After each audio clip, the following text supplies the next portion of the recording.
A country with just over 500,000 people walked onto the biggest stage in football and made the European champions look lost. This is the story of how Cape Verde, playing their first ever World Cup match, held Spain to a scoreless draw. And the reason had almost nothing to do with luck. Spain came into this match as one of the most dominant possession teams in the world, heavy favorites, expected to win comfortably. Cape Verde had never even appeared at a World Cup before.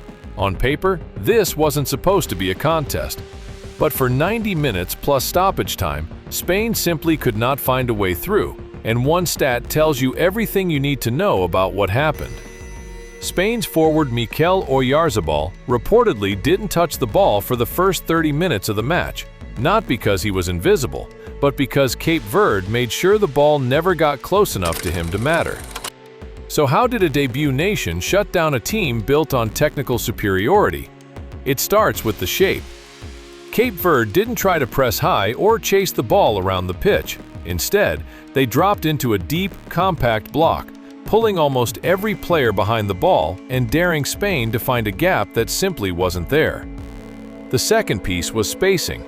In a normal defense, you'll usually find small gaps between lines where a clever pass can slip through. Cape Verde collapsed those gaps on purpose, keeping their back line and midfield close enough together that there was no room to play between them. Spain could pass around the box all day, but there was nowhere dangerous to pass into.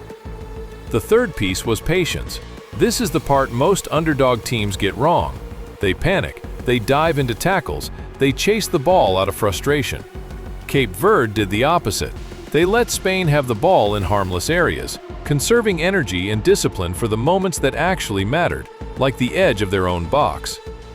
And the fourth piece, tied to all of this, is exactly why Oyarzabal barely touched the ball.